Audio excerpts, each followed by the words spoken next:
Can we have roll call?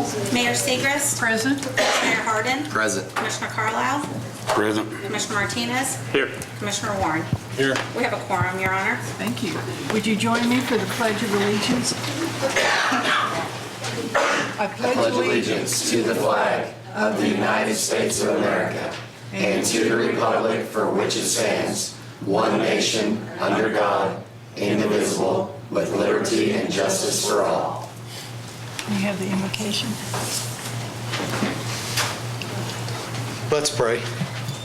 Most High God, we are so thankful today for your many blessings, God. The recent rain that's kind of covered our community, we're so thankful. So God, tonight we just come to give you honor in all our decisions that are made by this commission tonight that affect your people will be made through you and of you. And God, we just pray that they have the grace and the wisdom and the mercy of heaven, God, and just follow your direction. In the name of Jesus we pray. Amen. Amen. Thank you. Thank you.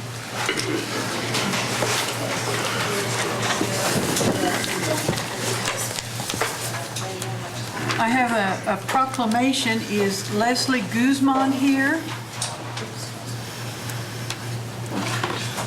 The Genesis Family Health will be celebrating National Health Center Week from August 12th through the 18th. National Health Center Week is an annual celebration with the goal of raising awareness about the mission and accomplishments of America's health centers over the past 5 decades. Now, therefore, I, Connie L. Segrist, Mayor of Liberal, Kansas, do hereby proclaim August 12th through the 16th, 2018 as National Health Center Week. Thank you. We need to approve the agenda. Make a motion to approve the agenda as printed. Second. Motion by Commissioner Carlisle, second by Commissioner Warren to approve the agenda as printed. Any discussion? All in favor?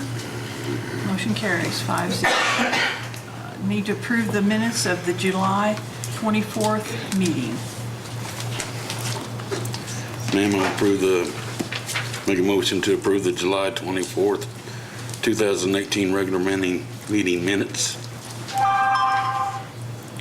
I'll second that. Have a motion by Commissioner Carlisle, second by Commissioner Martinez to approve the July 24th, 2018 regular meeting of the City Commission. Any discussion? All in favor?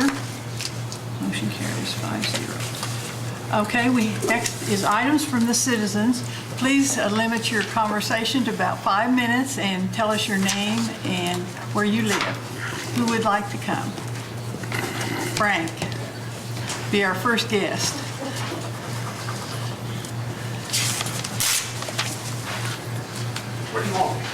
Right, there's a speaker right there, Frank. You can have this chair, Frank. You can have this one. My name is Frank Friesen. I live out east of town. Let's see, I'm 70 years old. What else did you want? That's fine. That's fine. Okay. I guess I missed last month, and I apologize for not being here because I do like coming to these things and hearing what you have to say. And I had to go talk to Cal this week, and he was telling me that you guys are actually in the process of upgrading the water drainage from the southeast part of town. And I want to thank you for that because that makes me feel happy. And I heard the preacher thank the good Lord for the rain. I thank him for the rain, but I'm scared to death of what he's going to put on us. I would like to know how we are coming with this process. Is anything happening to help us out on the east side? Carol, do you want to answer that? It's a slow process. What we talked about, we are looking at purchasing some property. Pete and I've got to get it surveyed and make a reasonable offer. We're looking at a pond there. Right, basically what would be Ziegler and Willis. Willis is vacated, but little bit premature to announce what we're trying to do, but we are looking and trying to make some stuff happen. And hopefully by the next meeting, we'll have it put together enough that we can make a presentation, and it'll be up to the commission to decide if we want to go that route. I have one other question. Why are the pumps pumping water from behind the mill on Main Street at midnight till, I didn't stay up to see what time they turned off, but they are pumping the water from the mill area toward us? And Okay, since when? They shouldn't have been pumping in the last, last week they haven't pumped, have they? That's correct. Yeah, so it's been more than a week since those pumps were on. If somebody's turned them on, I'm unaware of it. it was last week. Yeah, that would have been last week. It was last week Friday. And Well, it shouldn't have been Friday. I thought it was from Sunday to Wednesday or Thursday. is there a reason why they're pumping? We have to get the water out of the pond some kind of way. But that's part of our drainage program with Frog Pond to make it bigger. And I believe Pete Earls have submitted the permit to the railroad so we can take that water and change the direction and go underneath the railroad tracks and pump that into Frog Pond, so that we won't have to discharge any stormwater out onto the streets by pumps. That we'll be able to pump it into Can Creek as Can Creek is caught up, and be able to divert it all the way out north of Tucker. Okay, that's what I needed to know. Yeah. And I have one more thing in my brain. What about the contamination that is in that water behind the mill? Okay, supposedly the pond itself isn't really on a contaminated site, but supposedly all the batteries and everything are to the east of there is what I've been told. I did order 2 sample kits from Pace Labs out of Lenexa, which is a KDHE certified lab, and hopefully they came in today, so we will actually pull samples of the water in that pond and send them to a certified lab, because one of the things KDHE requires is very similar to the police department. You have to have a chain of custody on your samples. First of all, I have to be certified to pull the sample and follow certain steps, and then we send it to the lab, and there is a chain of custody on those samples.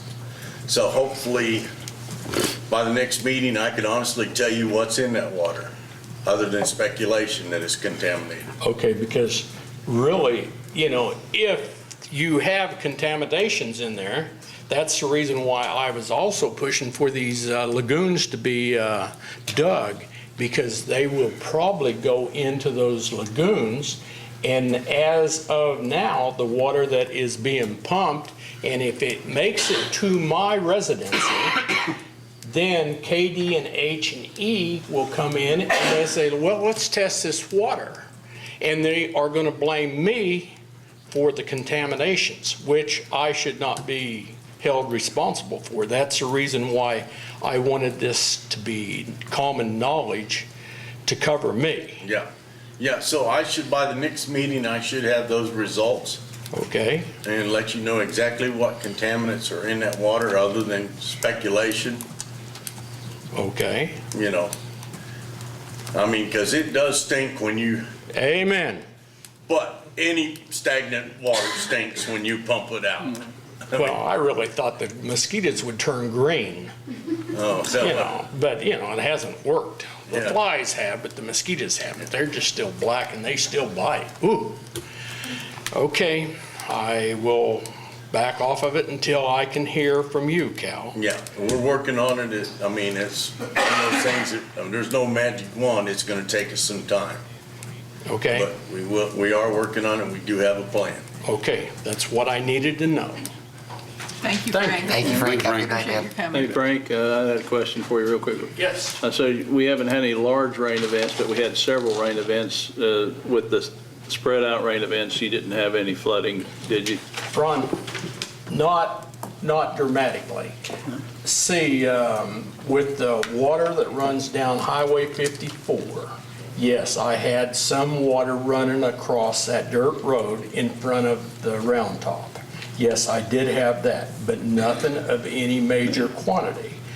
And, Yeah, we had several events. I was just wondering, because I didn't get out there, but, well, because we had several events and like every other day there for a while. I know it was messing up my job sites, and some of them were fairly good. I mean, I don't know what we got in a week's period, but it was well, not like one of the big ones, though. I know that lagoon is full.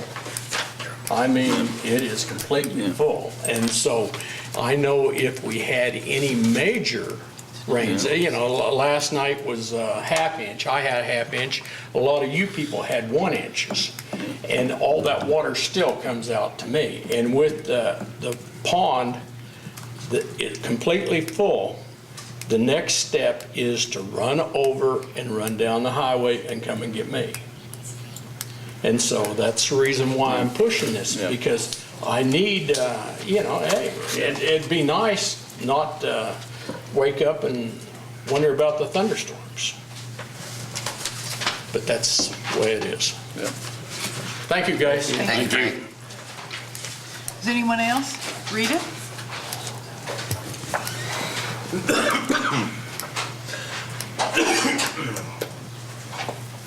Good evening, Rita. Rita Isaacs, 406 Princeton. Before I forget, hello, I usually forget to tell you guys hi. I should have come up before Frank there. I should have. Okay. Anyway, I have to admit, I threw a fit last time. And I'm very happy with the results. 5 minutes till 8 the next morning, I had James Culo and Holman out there, and they worked for hours and hours and hours, and dead trees hanging over the sidewalks and the families. And I said, you know, this is pretty bad. Jimmy Holman had his truck there. They cut down the dead part over there.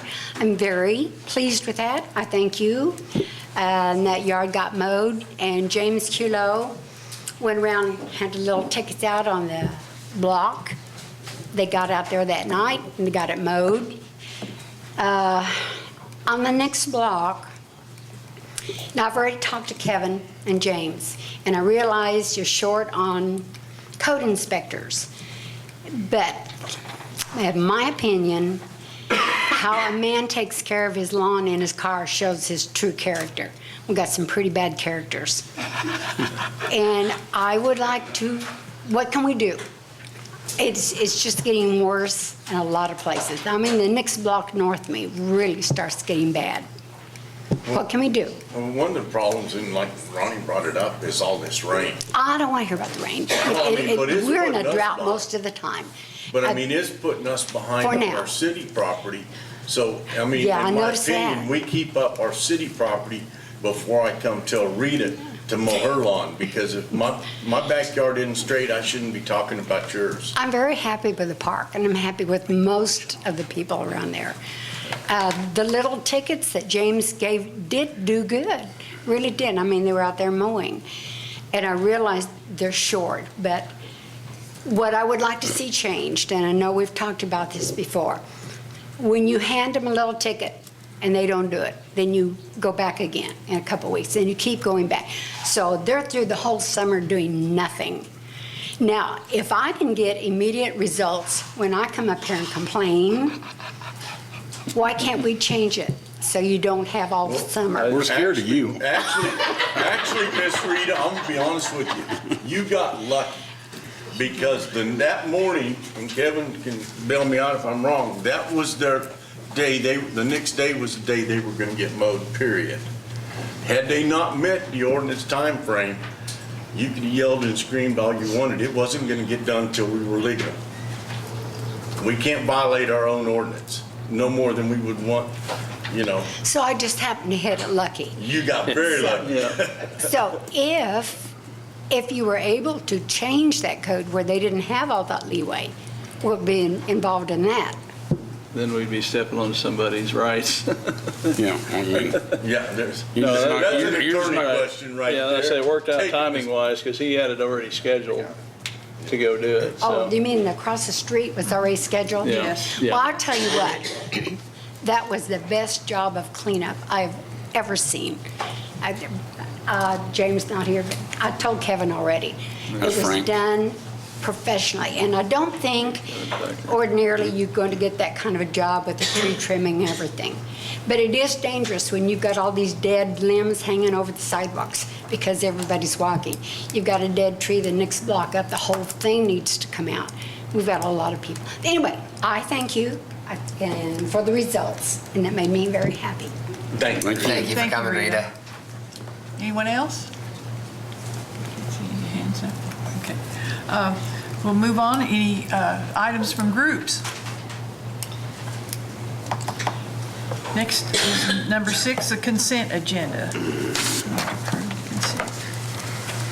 We do A and B as one, or we need to split them? Just approve the motion to approve the consent. I'll make a motion to approve the consent agenda. I'll second. We have a motion by Commissioner Harden, second by Commissioner Carlisle to approve the consent agenda. Any discussion? All in favor? Motion carries 5-0. The next is General Obligation Bond Series 2018.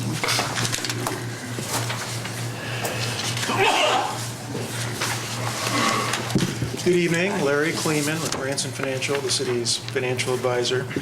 This morning, the city accepted bids for the Series 2018A General Obligation Bonds, which are for a couple things, the Centennial Boulevard improvements, Sewer Water Street, as well as a city building. And we had 3 really good bids this morning. We just handed out a bid tab, you should have it in front of you, 2-sided, one side, you hold it like this, you can see the 3 bids that came in from UMB Bank, Baird, and Commerce Bank.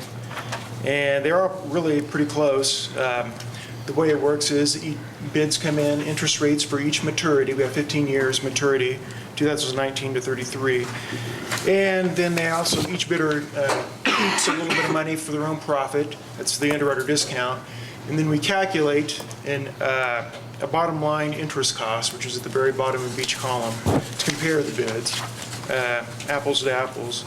And UMB squeaked in with a 3.0799 interest rate, barely beating out Baird, which is a 3.09, and Commerce, not far behind at 3.17. But all 3 very good bids, but here UMB is obviously the better bidder. Part of that's due to, I think, the city's rating. It's been A+ by S&P, and we had another ratings call a couple weeks ago, and they reaffirmed that, stressing the budget flexibility of the city, cash on hand, and actually the relatively low debt of the city compared to other local governments, and the fact that it kind of pays off relatively early. I think it said 93% of the debt pays off in 10 years, so you're in a good debt situation as well. So all that factored into getting good rates here. To approve this, there's 3 motions. I think they're spelled out already on the agenda. Typically, we have 3 motions. 1, to accept the best bid, which in this case is UMB Bank. The second motion is to approve the bond ordinance. That authorizes the bonds to be issued. And then a third motion would be for a resolution. That spells out more of the details of the bonds, interest rates, call features, etc. Once you approve it tonight, then the closing will take place in early September. And actually, in the next few days, I'll put together the special assessment roll. Part of this bond issue is paid by special assessments paid from property owners in the Centennial Boulevard area. So we'll get that organized in the next week or so, and that'll be on, they'll start paying special assessments with the property taxes this fall to help pay for part of the debt service on this. If you have any questions on the numbers or the documents, I'd be happy to answer. Cal, would you like to remind the public what the 1.4 million is for? That would be a Chris deal, because this, I'm sorry, what? Remind the public what the 1.4 million is for? Oh, the portion of that is for the special assessments for the Centennial project, for the street water and sewer project, and then the remainder of that, $650,000, was for the water department's buildings. Okay. I'll make a motion to accept the bid from UMB Bank. Sounds good. Have a second? I'll second. Motion by Commissioner Carlisle, second by Commissioner Harden to accept the bid by UMB Bank. Any discussion? All in favor? 5-0. I'd like to make a motion to accept the ordinance number 4505 for the GO Bond Series 2018. Is that all we need to say in the motion? Is that acceptable? Usually we do a separate motion for each. Yes, but I mean, is that enough in that motion? Oh, yeah. Okay. Motion by Commissioner Carlisle. Second. Second by Commissioner Warren to accept ordinance number 4505 GO Bond Series 2018. Any discussion? All in favor? Motion carries 5-0. Now we need to pass the resolution. Make a motion to pass resolution number 2290 for the GO Bond Series 2018. Second. Okay. Motion by Commissioner Carlisle, second by Commissioner Warren to accept the resolution number 2290 GO Bond Series 2018. Any discussion? All in favor? Motion carries 5-0. All right, very good. We'll be in touch with staff then. Thanks. Thank you guys. Thank you very much, sir. Appreciate it. The next, number 8, ordinance number 4504, regulations for mobile food vendors.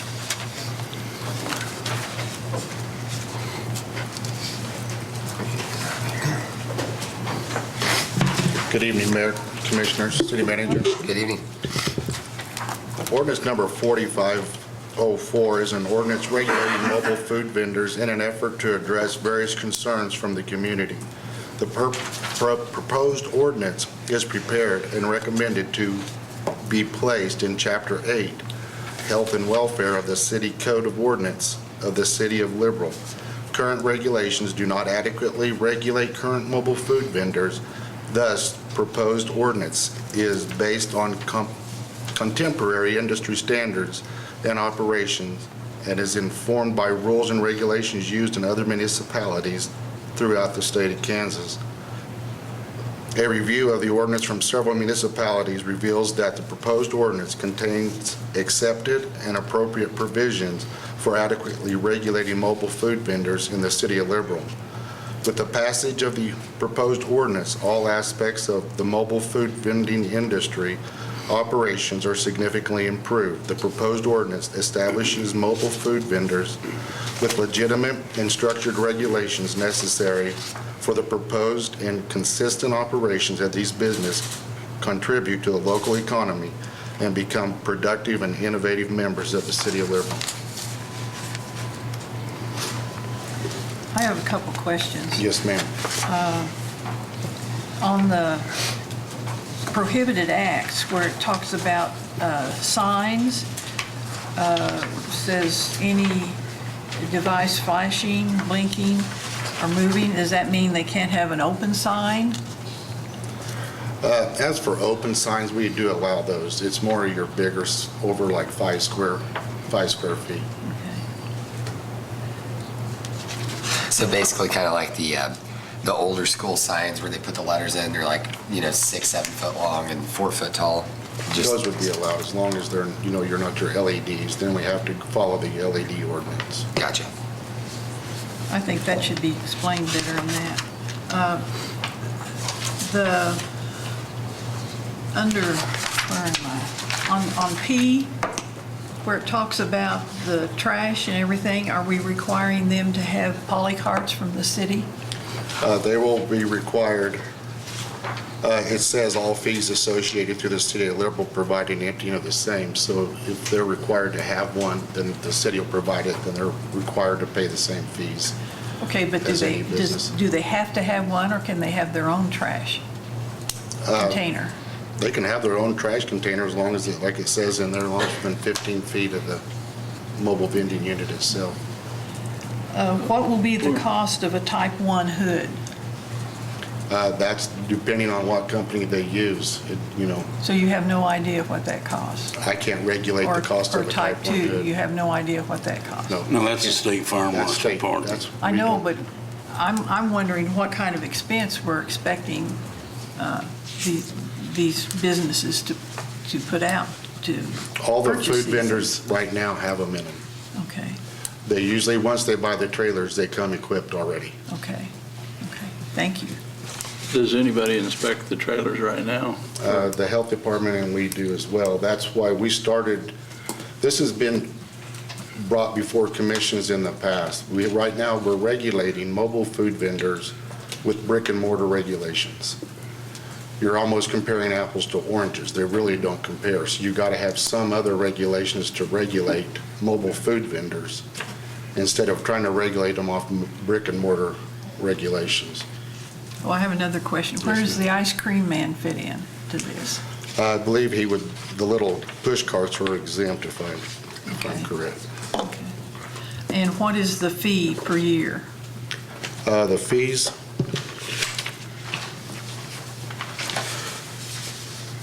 for a local itinerant business is $1,200 per year with a minimum of 10 employees soliciting in the community at any one time. Each employee shall be required to submit a background once every 6 months. For your non-local, it's $100 per day or $500 per month. Per month, individual with a limited 2 license issued per calendar year on a consecutive day or month basis.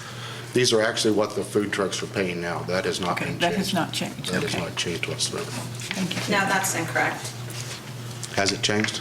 They pay $50 a month right now, or $50 a year right now, and then a background check once a year.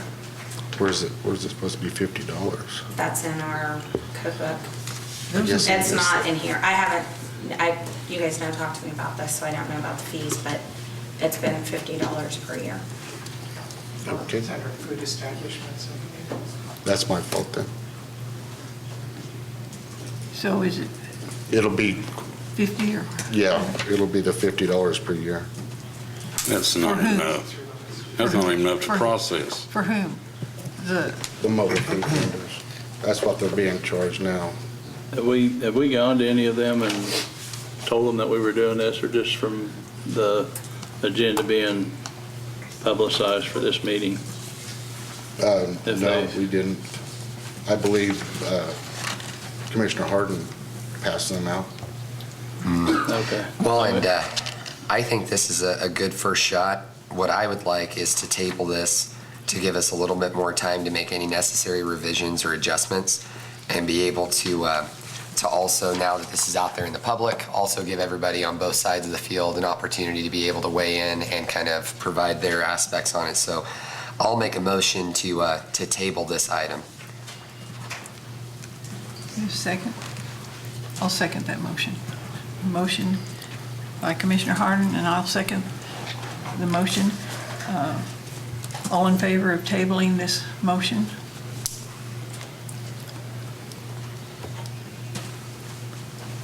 Abstain. Okay, we have motion carries 4-1 with 1 abstention. Motion will be tabled. I had a question too on Section 8, 504C. It had the times of 2 a.m. to 7 a.m. Yes. What was that on there? Is it, there's really nothing open besides Burger King at that time of night, so is it just? is That's that- actually what I went through Garden City. I did several different towns, Garden City, Wichita, and that was just kind of a common. Okay. I don't know if that, seems like some people go over there late at night. Well, I have stayed up late watching TV or something. Yeah, some people use it for the bars, when the bars close. they- Yeah. Okay, I just didn't know why that timeline was in there. Yeah, we could leave it open 24 hours if they wanted. It's, I was going to ask you too, I have to apologize, I didn't bring my reading glasses, and I guess when I have them, I don't feel like I need them as much, but when I don't, I realize I do. But I was trying to find that on the ice cream vendor and stuff like that, if it was in the exemptions or not. I believe very much that we've got to get these regulations set and agree on what they're going to be, but I guess if the amounts because that's was something I didn't remember finding in there, and I was looking, but I can't see what the permit fees were and stuff like that. I think we got to get that right. Yeah, we And definitely. I think, are we going to table, was the motion to table to the next meeting then, or? Actually, it was, We'll just have to remove it from the Okay. table next meeting if you want to Okay. do that. yeah. I think we need to, just be working on it and get it done, instead of just putting it on the table and leaving it there, because it's definitely something that needs to be done. Well- And set standards for what we expect and what we want. Because I'll And, need to change it from section 510 to whatever section That it's in. we were using the solicitors, food vendors, and transient merchants. That's where So how do we change the $50 one? That would be up to Alicia. That is actually up to you guys. You guys set the fees. So, Right on. Well, if you guys want it changed, Come we up can with change something. it. In the code book, under Exhibit C, dash 510, it says $1,200 a year. That's Section what we did. 5-604. Yeah, that's what we did. Uh-huh. We just have to do some coordinating Yeah. between that and Yeah. I I Alicia's just think we've fees. used different. Yeah, okay. Absolutely. Yeah. Well, and Kevin, I appreciate all your hard work on this. I can tell this was one that you worked on from the ground up. So I definitely don't want you to feel like this is meant to undercut your ordinance, because I think that this is basically going to be the base principle we can build off of. But with an ordinance like this, I want to make sure that the first time we get this through, it's already well crafted enough that it can be a long-standing ordinance and not require future revisions on it. No, So I agree. hopefully we'll be able to take another look at it next meeting. I agree 100%. Okay, then, thank you very much. Thank you. Kevin. Thank you, Kevin. Next is item 9, ordinance 4506. Ma'am, you want to do that?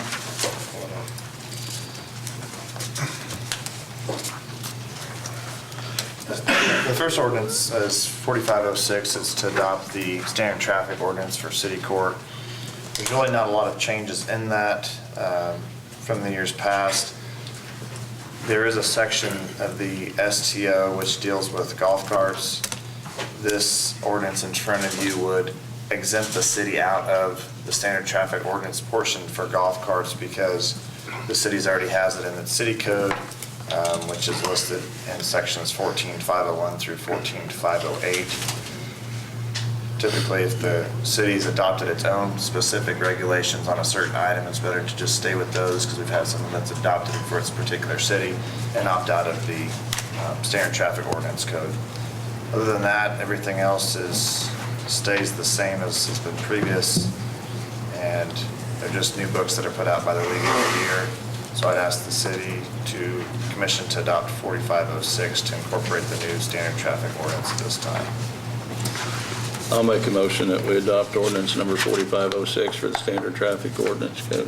I'll second that. Have a motion by Commissioner Warren, second by Commissioner Carlisle, to adopt ordinance number 4506, standard traffic ordinance. Any discussion? All in favor?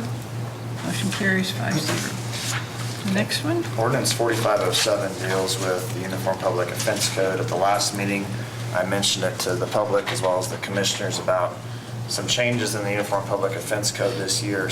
The big one is they're allowing cities to prosecute marijuana possession and drug paraphernalia misdemeanors in city court.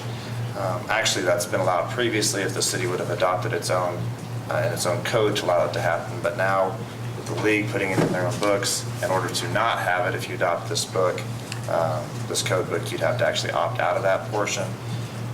So I've got two ordinances here for your review. One allows the city to adopt the Uniform Public Offense Code as printed, which would then allow city court to enforce marijuana possession charges and drug paraphernalia. The other one exempts the city from enforcing those provisions. It doesn't mean if you accept the second one that we don't think it shouldn't be enforced. It's obviously a violation of Kansas law. It would go through district court, which is done now. Also attaches a letter from the police chief. He's in favor of us enforcing it in city court. I have my concerns about enforcing it in city court because of the practicality of it. I've spoken with Judge Maxwell and city court clerks. They're worried it may increase the workload to the extent that they're going to have to look at hiring an additional support staff person. I think what would happen would be if the city adopts it, that a lot of law enforcement officers that may now have the discretion to just dump out marijuana, I'm not saying that happens very often, they would instead write them a ticket because it's simpler. They don't have to do a long form affidavit as if they were filing in district court. Frankly, either way, we'll do whatever the commission decides to do. If you guys decide to have it part of the city enforcement, there will be some things that obviously Dennis and I and the court will have to sit down and figure out how we're going to do certain things, including KBI subpoenas and getting the KBI out here, getting marijuana sent into the KBI, because in order to convict in any court, you have to have a KBI lab result and have to get that admitted into the court filing for the court to convict somebody of that offense if it's contested. So those are some things to think about. As an aside, also in this code, in both of them, there is a portion which we're going to remove. Liberal City Code has a littering ordinance. So does the Uniform Public Offense Code. They're exactly identical. There's no point in having them both there. So what I've done is, in the one that adopts marijuana use as an offense in city court, I've just taken out that section of the code and reserved it for future use. And the other one we basically have put in there, taken that part of it out, and instead of reserving it for future use, we have said the city is opting out of enforcement of marijuana and drug paraphernalia. Again, if you decide to opt out of the enforcement of it, it's not like you're saying it's not a crime. It's still a crime. It'll still get filed. They'll go through district court instead of city court like it's been done since it's been on the books. So, Dennis, do you want to add? The ones we have in district court now, are they going to be brought over to the city court? That would be my understanding, if they're misdemeanors. And if they're cases from our liberal police department. So if they're sheriff deputies, that would go through district court regardless if it's first or second offense. Liberal police department officers, we can only run first and second offenses through city court because those are misdemeanors. A third, marijuana possession is a felony, which would have to go through district court. You guys are probably more familiar with what that load is, but you're thinking it's going to increase the load here. And I was just wondering, it seems like somebody told me, are they getting ready to legalize in Oklahoma? And that's closer to us than Colorado. Is that going to make that load in city court even bigger because there will probably be more traffic? Possibly. Isn't that happening in Oklahoma? When Colorado legalized it, we saw a significant increase here. So yes, I would anticipate. Yeah, but in Oklahoma, they'll just stand on the other side of the line and wave at you. One of the considerations for this is I've contacted the KBI and their lab results. They're promising to work with us in order to get the core standards presented so that we don't have to go through a lengthy version every time. Hopefully the judge will approve accepted standards that the police department takes in the prosecution of these cases to help minimize time and help prosecution and so forth. I've also contacted Garden City and Dodge to see how they deal with these things. So we're trying to get a best practices going in order to accomplish the added increase of these offenses. Another side note is compliance is our #1 goal. So with this, we have the ability to get people that have been charged with these misdemeanor offenses to get to offer them, when they're able to, a diversion program, and we get them the treatment that they need in order to start complying with the law. So with diversion comes money to a certain extent for that. So that's an added consideration. So even though we'll have an increased caseload, if there's the choice to have some diversion funds coming in from that. What does Mr. Kane think about the workload? We have court one day a week right now, and speaking with Judge Maxwell, he said it depends on how many they write through city court. He said, I don't see how in the world we're going to get it done in one day a week. And he also said something along the lines that he would probably look at trying to get another support staff person put into his court, depending on how many more they write. And I don't know if you have an idea how many you guys send to district court on a weekly or monthly basis. I do, I have an idea. And we will still be taking some of those to across the street when we want to work cases and roll over and get more people involved in drug trade and so forth. So the option is still there to go through district court on some cases, and on your simple cases here, keep them in municipal court. So I want to say that I've actually talked to other communities that have implemented this, and what they had come out of it is that it saves a lot of time of the street officers instead of having to go fully book somebody over a very finite amount of marijuana. And then what is the cutoff? Like, what's the amount that they have to have for it to automatically be a severe enough offense that they go to district court? There is no cutoff. That's discretion. What I mean by that is if we work a case where we can get information on a bigger dealer or something like that, we can work some deals out with prosecutors, and then sometimes work those deals out with municipal prosecutors and/or district court prosecutors. But the district court it's my experience, they've been overwhelmed for years, and we're getting... This would somewhat be shifting the amount of workload they have to back over to us. When it comes to the amount of money collected, would there be enough of an offset that the amount of money that we have influxing from the new people getting arrested with marijuana being charged in municipal court be enough to offset an extra salaried position in the 2020 budget for municipal court to have? Like, do we actually foresee it being a sizable enough amount to make it justify the amount of time investment? At this time, no. Not without knowing. But is the diversion deals worked out before you go into court a lot of times, or? What happens is they'll come into a first appearance court hearing, and the court will inform them of their rights and their penalties and what their options are, and as well as the right to apply for diversion if they're a first-time offender. They'll apply for a diversion. It'll get processed, it'll get sent to my office. We pull a KBI record request on them, find out if they have any prior history. If they don't, then we approve their diversion application, send them a diversion. Usually they'll have one other court hearing. Sometimes you have an additional court hearing as well. So it just depends on the process in each case. The one thing we could do is research if there's any grants out there for diversion type stuff for this to get people help. We might actually... And I mean, I don't know the answer to that question, whether there is one or where we can even get it, but I mean, it's worth looking at. Yeah. I know, either way that this decision's made, it's either continuing to put a lot of obligation on municipal court and keeping the officers off the street longer for petty charges, or it's making it to where the officers are more efficient on the job, more being able to protect and serve, but then shifting the focus over to you guys. But, and where I'm sitting at mentally with it is, the more our officers can be out there and take less time on any charges like this, the more that they can be paying attention to everything else that's going on. And, from my understanding from talking to some of the officers, some of these bookings can take 2 to 4 hours to fully complete. So that's 2 to 4 hours that shift is off right now getting that done. So I will make a motion, unless there's any further discussion. I don't want to jump the horse here. They would still arrest them in OR and they'd still have to process it, wouldn't they? In municipal court, it would... You're not going to do an NTA? It's about the same time as far, if we're doing an NTA and release right there on the scene, and arresting them, which we'll have to work out the details of that later.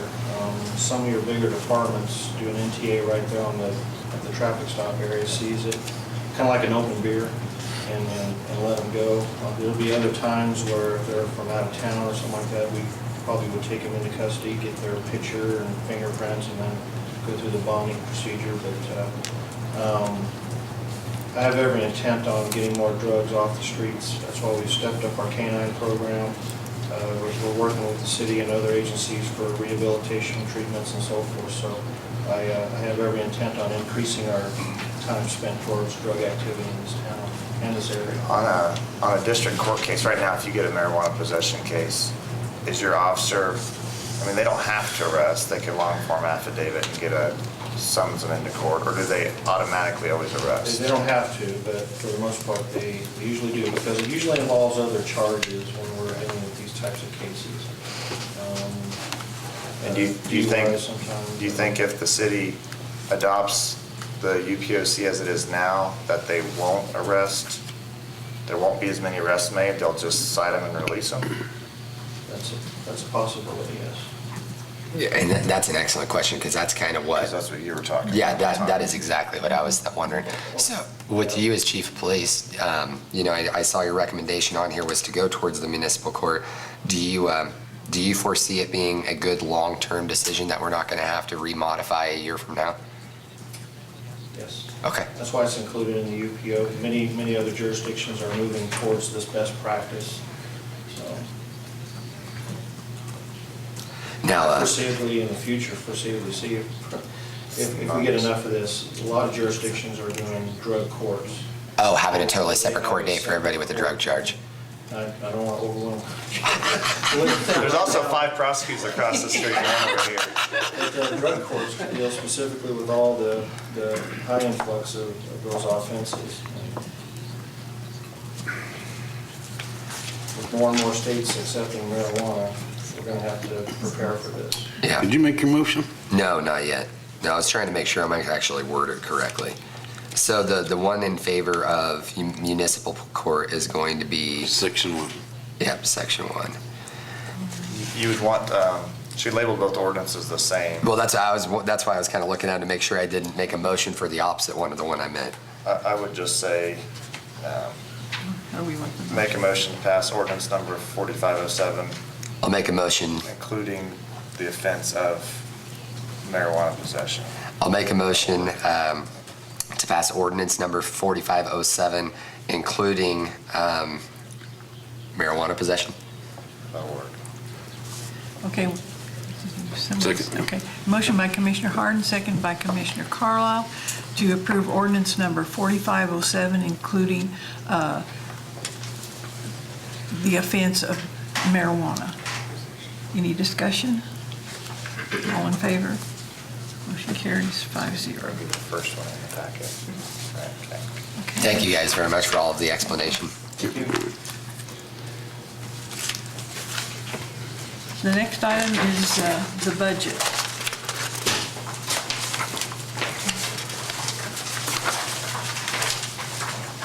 I wish to open the meeting for a public hearing for the purpose of reviewing the 2019 budget for the city of Liberal. I now declare this public hearing officially open. Have the proper legal notices been given? Yes, have your honor. Thank you. I invite members of the staff to testify on the matter before the commission. We have Chris Ford here. Thank you. Thank you. Good evening, Commissioners. You have before you tonight for consideration the 2019 City of Liberal budget, which runs from January 1st of 2019 through December 31st of 2019. This budget is a combined effort of our July 25th Commission work session and several staff hours, meetings with Cal, department heads, so on. And in staff's opinion, this budget most fairly represents all of the activities that the city is involved in, dealing with the resources that we have. Of course, you know, as a money guy, we could always have more money, we could always do more things and so on. But like I said, this best represents us continuing forward with all of the operations that we have and the plans, you know, that the commission has for the 1 cent sales tax and so on. Our 2019 notice of budget hearing was published in the High Plains Daily Leader and Times on August 3rd, 2018, and it contains a proposed total budget amount of $44,020,000 and a mill levy dollar amount of $6,221,518. This is based off of an estimated 51.795 mills, and that number is based off of the estimated valuation that we received from the county clerk on back in June, and they're estimating one city mill is worth, well, there's a total assessed valuation of $120,117,744. And so that essentially means that one city mill is worth $120,117.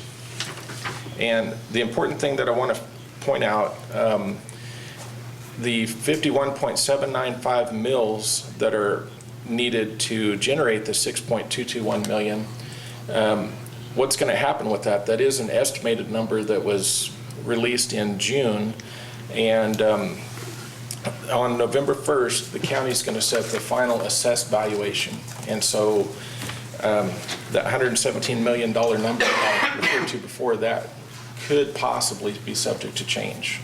But essentially what's going to happen is the county is going to levy $6,221,518 on our behalf. And then however many mills it takes to generate those dollars will be the actual level of mills.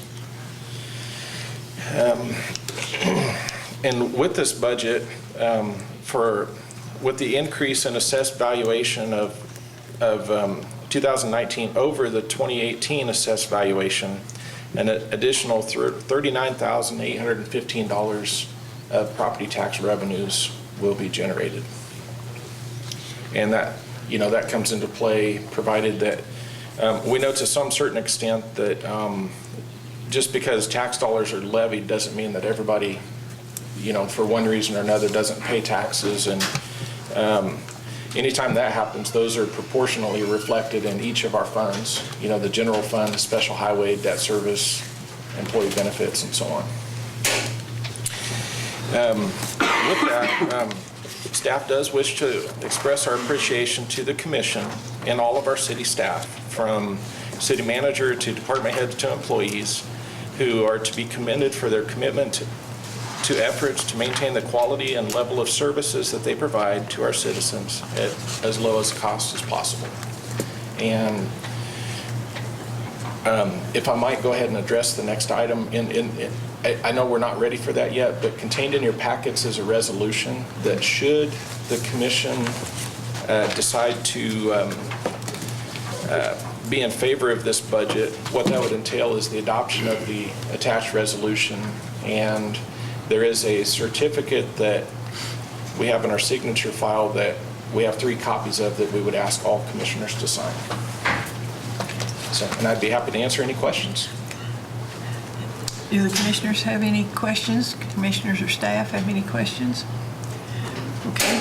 What about the audience? Do you have any questions for Chris? Highly recommend next year everybody come to that. It was a really productive work session. It's always open to the public, and I don't think a single person from the city of Liberal, as far as citizens, came at all. So next year, if you guys have time, definitely come. Awesome learning experience. Get to see how all the money in the city works. It's a long day. Yes, it is. Yes, it is. Okay, if there are no further comments, I declare the public hearing closed, and we will move on then to the adoption of the resolution number. Motion we adopt resolution 2291, which is the adoption of the 2019 fiscal year budget. I'll second. A motion by Commissioner Carlisle, second by Commissioner Harden, to adopt Resolution 2291, the adoption of the 2019 fiscal year budget. Any discussion? All in favor? Motion carries. Okay. 5-0. Thank you, commissioners. Thank you very much, Chris. Thanks for all your hard work on the budget. Okay. Maria Dennison with Small Business Development Center at Seward County Community Colleges up next. Good evening, Maria. Good evening. How are you all? Doing well. My name is Maria Dennison, and I am the Regional Director for the Small Business Development Center that's located at Seward County Community College. And the reason for my being here tonight is to introduce the new commissioners to the SBDC, to explain what our function is, as well as to ask you for your continued partnership in your funding of the SBDC here in Liberal. Alicia, how do you work that? Should be. This one? All right, He's got Okay. To give you an update as to where we sit today, back in October of 2017, the state director, Greg Panicello, had come to address the commission, who was here at the time. And for the last 6 months of 2017, we did sit without a regional director. I took this position on January 8th, and since that time, my function has been to rebuild the foundation of the SBDC for Western Kansas. Mike O'Kane, who had acted as the interim director at the time, is now still with me acting as a part-time advisor while we rebuild. The two positions that we still have to fill is a full-time advisor and a business and training specialist. And those two functions I'm actually doing as well until we find those people to take those spots. The functions of the SBDC are advising, training, and consulting. And I want to give you a few stats on our advising and our training and what that really means. In 2017, we actually had 823 hours of client advising that happened out of the Liberal office. We addressed 100 clients, and we spent on average 8.7 hours with each of those individuals. In 2018, we have started with a different business model. We have approached entrepreneurship and existing businesses from a training and an educational standpoint in order to allow entrepreneurs to have a better footing when they get into business. We're finding that there's a lot of lack of knowledge, which causes a great deal of failure 6 months to 12 months into their business. So this year to date, we have spent 419 hours with clients. We have 63 to date, and we are at 6.9 hours per individual. Our training statistics have drastically changed, and this is where our business model's strength is actually being shown, and the fruits of our labor are now coming to fruition. In 2017, they had 22 training events, and when I talk about training events, that is everything from our resource partners, who consist of the SBA, KDOC, KDOR, SCORE.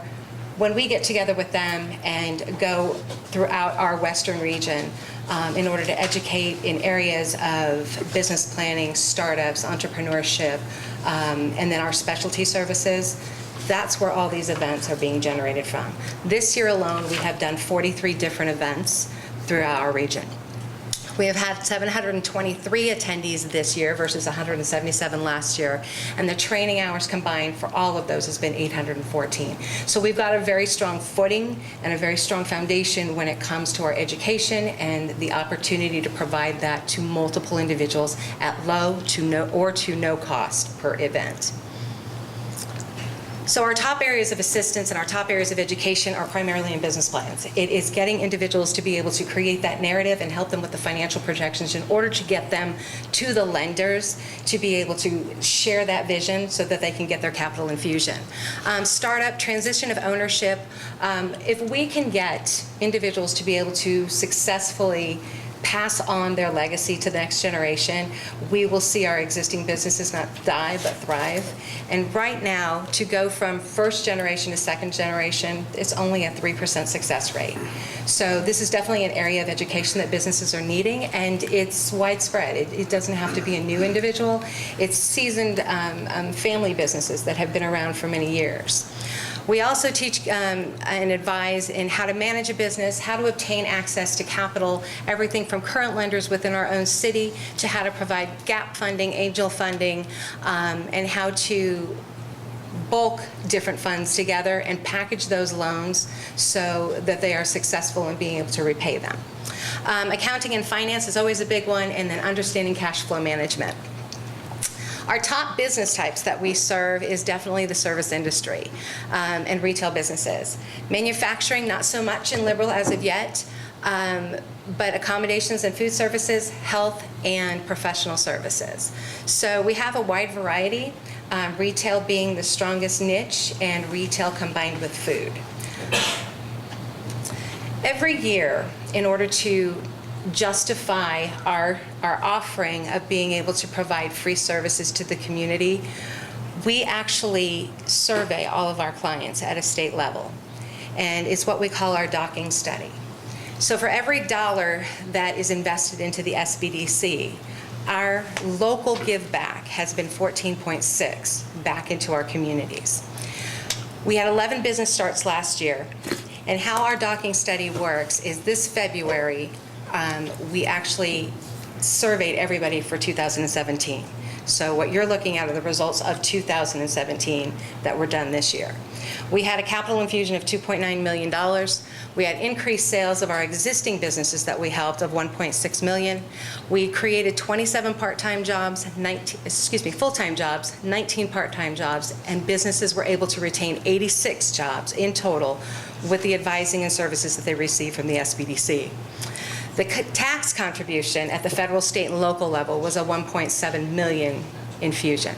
So be that through employee taxes, taxes that the businesses are paying through sales. It was a really great infusion for those starts and those clients that we had last year. So again, our return on investment for every dollar that was given to us, we gave 14.6 back. Our client satisfaction currently sits at 95.6%. There's always room for improvement, and a lot of that, I believe, is definitely community driven.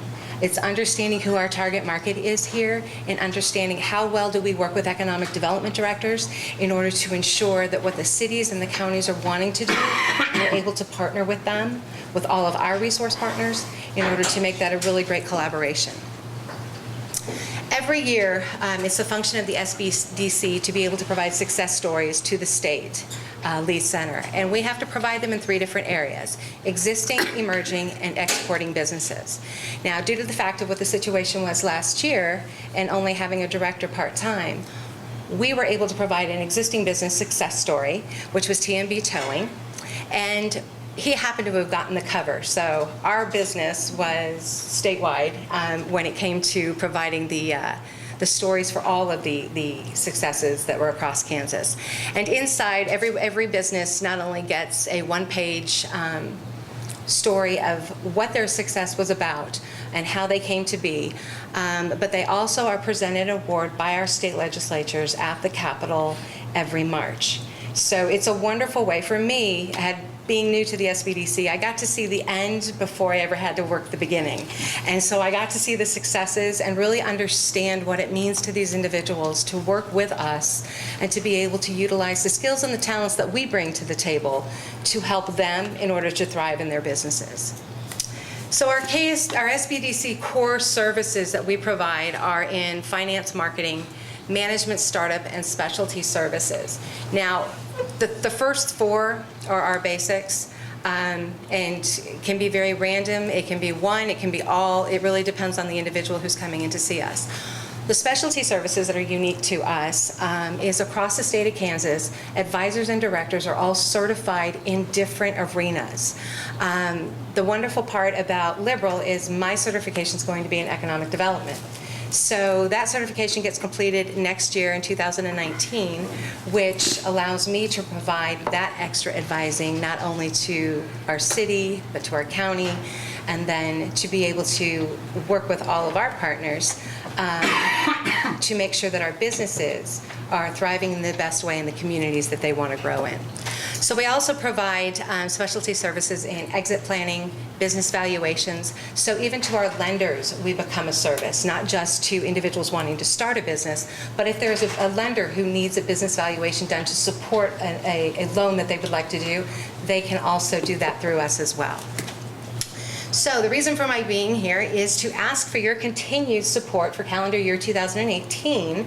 I presented to Chris Ford in July our $12,000 invoice. And you are one of 3 partners, which we consider our local hosts. So it's the city, the county, and then Seward County Community College. And between the 3 of you, you help to host us locally. The state of Kansas, we are at a line item in their budget, and they provide us $116,733. Then, of course, the SBA provides $72,000. Between all of those, we fund and maintain 22 Southwest Kansas counties.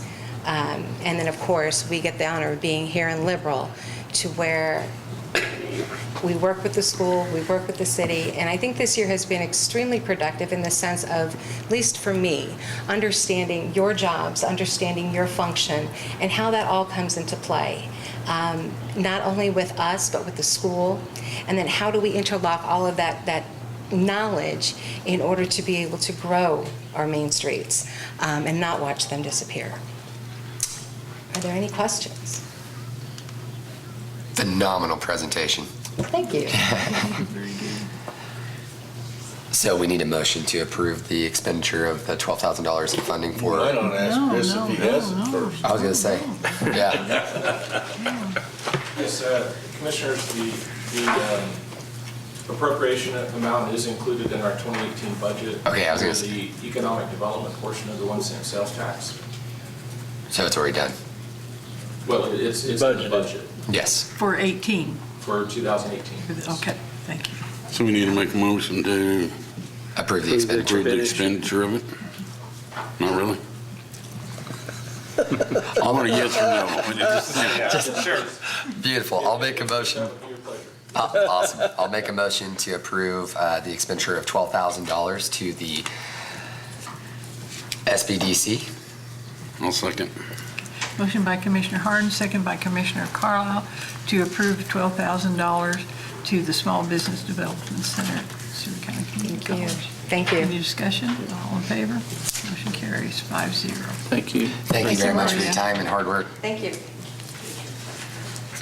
Just one comment. You do know now that you have to come back every year, right? Yes, I know. I was sitting in the back of my mind going, do I get funding for the 2019 while I'm talking about budget? Okay, next item is number 13, Liberal Area Coalition for Families.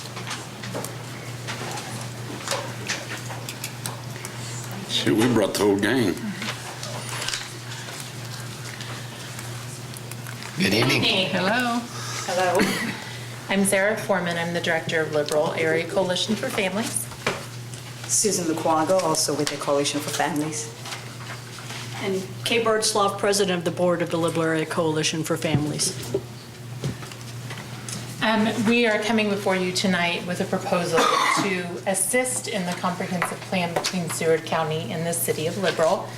So we're going to take a few minutes and do a quick presentation. It is not pretty on PowerPoint, so we apologize in advance. You just have to look at us instead of there. So we'll get started with that. I've been asked to give the history of the Liberal Area Coalition for Families because I'm the only one who's been around since it began, which means I'm old, as C.J. Wetstein pointed out during my presentation to the county. But the Liberal Area Coalition for Families was started roughly 2001. And the concept behind it is we recognized two things. One is there were a lot of problems and issues in the city that were not being addressed by current programs, policies, nonprofits. And two, we also figured out that there was a lot of grant money that was out there that wasn't coming to Liberal because we didn't have the right mechanism to be able to access it. And the right mechanism was a community coalition. So that's what we started. And in the early days, I will be quite candid, we were lucky to get 5 or 6 people to show up. Because I'm sure, like most people, they saw it as just one more thing to add to their plate, and really, were we going to accomplish anything? And that was the concept behind it. And the early years, we did struggle. It wasn't until 2007 when we really got our first grant. And then in 2009, we got what we'd really been working towards, which is what I like to call the big kahuna. We got a prevention of underage drinking grant that was worth $350,000. We have built on our success with different granting agencies. We have had grants with the federal government, we've had grants with the state government, we've had a number of grants with the Kansas Health Foundation, as well as other foundations. But all of the money that we work on actually comes from outside the community. So we bring in money that we then use for assisting our community in being a better community. And currently we have multi-year grants that total about $1.4 million. And our intent has always been to look at issues in the community, figure out what we can do to make our community better. And through the years, we have acquired more and more partners, more and more people who are interested in what we're doing, how they can work together. And we currently have about, 55 people on our rolls?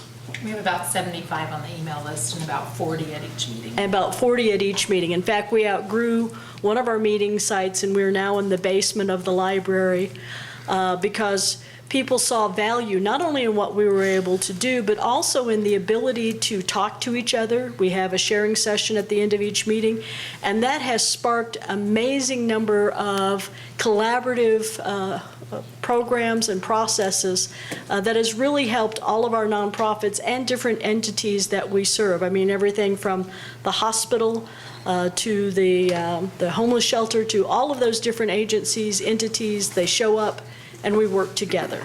So that's kind of how a quick and dirty of the history of the coalition, almost 20 years. So. Thank you, Kay. Thank you, Kay.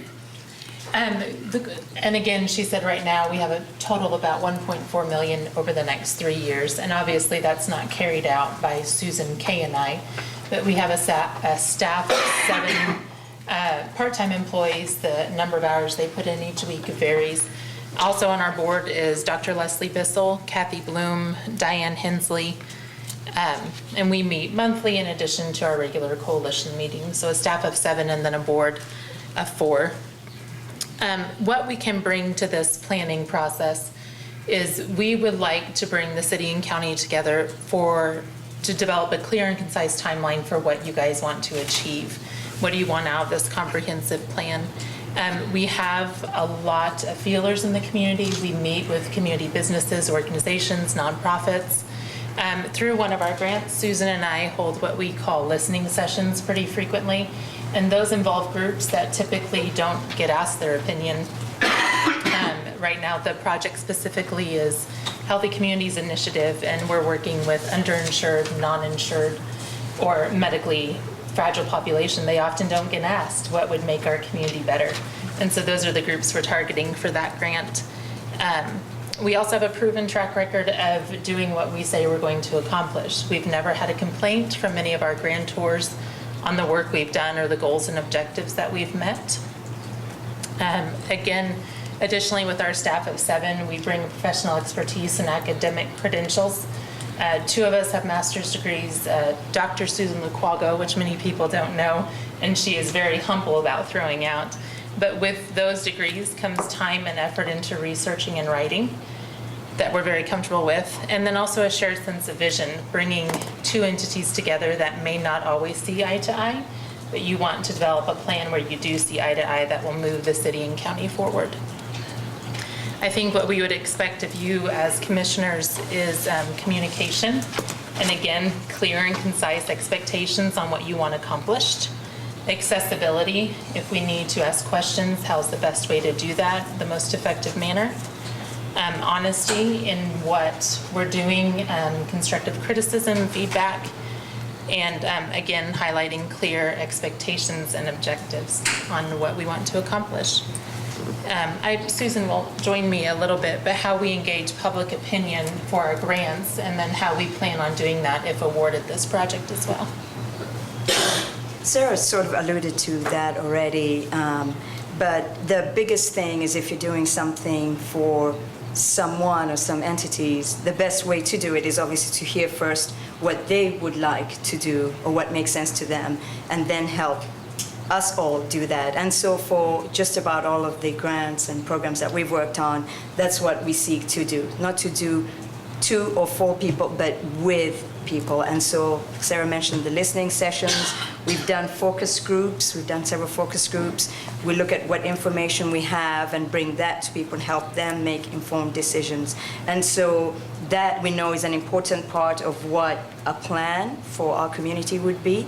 And so that's a part of what we will express. And the other thing that I think was part of what I was to mention is if you have a chance to go on the coalition's website, really the succinct way to express why we exist is, and maybe somebody can say it better than I do, is just to make Liberal, Seward County, bring together networking of a group of people to make it the best place to live, raise your family, play, pray, do all the things you want to do. And all of us that are part of the staff of the coalition, that are volunteers, all of us have a vested interest. We live here.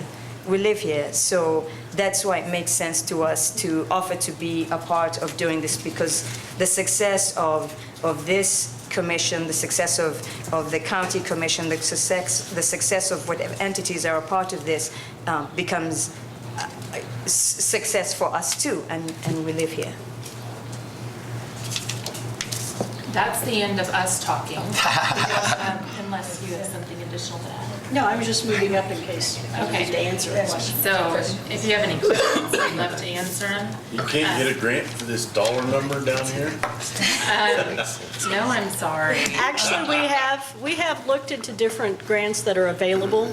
There are none that are specific to that, but when you come with a shared vision and when you come together on some of the things, I think it will spark opportunities for grants to fulfill those visions. Sometimes you have to spend money to make money. Well, every time. It's a business thing. Yeah, every time. Which is the next line item that we'll Yeah. get to. You know, I'd be in favor of working with the county on you. Well, yeah, we'd already had discussions with the county about wanting to do a joint comprehensive plan, and having the coalition be the group that prepares that would tie even more of the community and the different entities in the community together into that comprehensive plan, hopefully giving us a better overall outcome and a more meetable objective set of goals. Have you finished? Yes. Has Okay. the county made a decision on their No. side? We have not made a decision. They made a similar presentation to us a meeting or so ago. While we haven't made an actual decision, I would say the outlook seems very, very positive. I think one of the things that we were waiting on was for them to make their presentation to you guys, just so that particular I was crossed before we moved forward. Are you looking for us to make a decision tonight, or is this something you want to decide in a joint meeting? I think Yes, make a decision tonight. I have some questions first, please. I'll let you guys decide how you wish to proceed, but, I mean, it would make some sense if you decided not to, then we got together on the issue.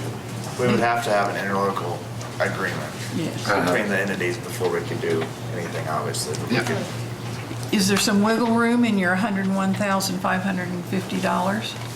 Where do you want to wiggle at? Less money? The first one? No, there's no wiggle room there.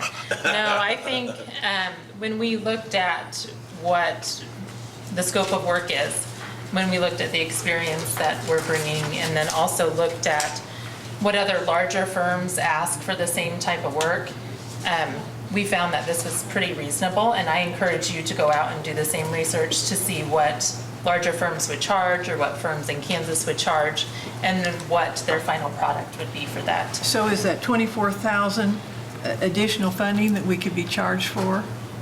Where are you at? Well, Down here? Okay. County in kind, if training becomes available, not paid to LACF? The county in kind is not a charge that you would get, because basically it's just showing that they've already agreed to let us do copying and printing and that kind of thing.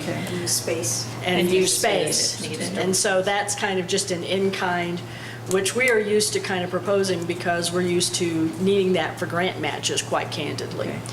The trainings, if we identify something that might be valuable for us to be able to access abilities or information that we don't feel that we have, that's where we would look at the trainings, because there's some things out there that I think would not only prepare us better for this, but I think also in the long term, because I see this as not just something as a one-time thing, but as a continuing document that we'll be working Would that be a cost on. to us, Kay, or a cost to you, or who pays for that training? That would be split between the city and county also. Okay, That's so we not a- would be giving you an open checkbook then? No, to- ma'am. We would come to you with what the We would desired come- training was for approval. And the In technical addition assistant? to my other comments, we have already obviously gone through our budget process, and we did budget for this and leave room in our budget just to, I guess, give you some further information for our commitment to this particular particular project. So in other words, you're not being asked to do the whole thing, you're being asked to do half. Absolutely. Well, yeah. Well, and that's, you know, But half of 24,000, that could add up, see? well, and from looking at it, you know, and knowing what we had budgeted for it, one of the, now keep in mind, not trying to undercut, because you guys have a wealth of experience throughout everything. And so definitely not trying to undercut the experience that you guys bring to the table, but one of the original ideas of why we were going to get together for this comprehensive plan was cost efficiency versus paying a major firm to do it. And so I know we had pre-prepared a budget or a line item in our budget specifically for this, but it's definitely not anywhere near being able to match half of the 125,550. So, you know, the asking of the flexibility of everything, you know, we were hoping that having our comprehensive plan done in-house would make it a more cost-efficient process. And I don't know exactly what the county budgeted out, but I do know that we were trying to stay underneath. You know, I want to say that an 80 number floated around a lot, where we were talking about 40 from the city, 40 from the county, or something along those lines.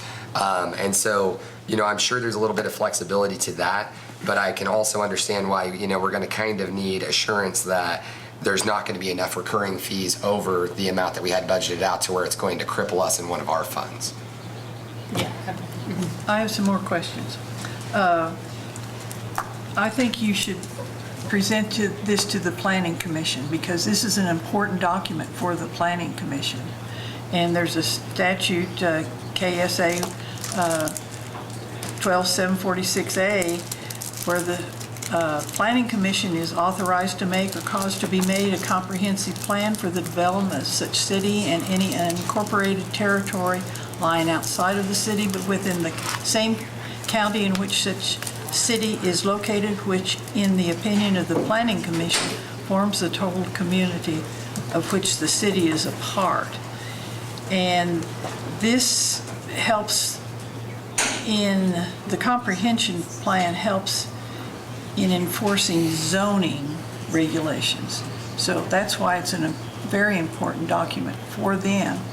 And there would be things, you know, how would you do economic development? How would you do land use plans? How would you do land use implementation and commercial strip design standards? Those are all things that are included in that. I think April would like to address some of this. I just wanted to say, Mayor, that we did provide them with that information when they came to present to the county, and I realize they haven't had an opportunity to visit with Kevin and the planning and zoning, but we did bring that statute to their attention and have provided them that with that information.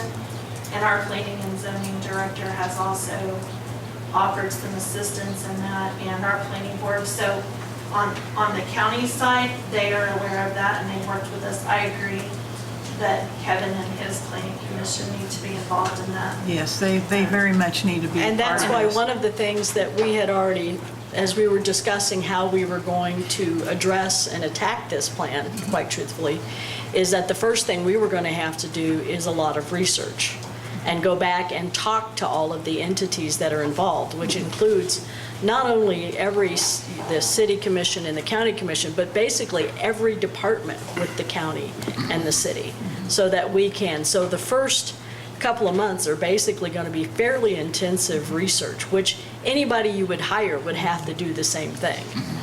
The difference is we can attack it on a multiple level. We can kind of divide up the work. We've already talked about the need to have somebody attend every city commission meeting, every county commission meeting. We've already decided who would do what. And so we're talking about a fairly sizable investment of hours.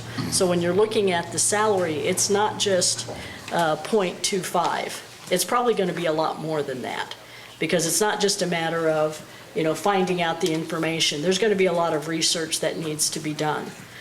We have, in fact, though, the reason we were looking at technical assistance is we already anticipated that we might hit something that we don't have necessarily the expertise on, but giving the ability then to tap into somebody who has that expertise that can provide that focus for us or that information.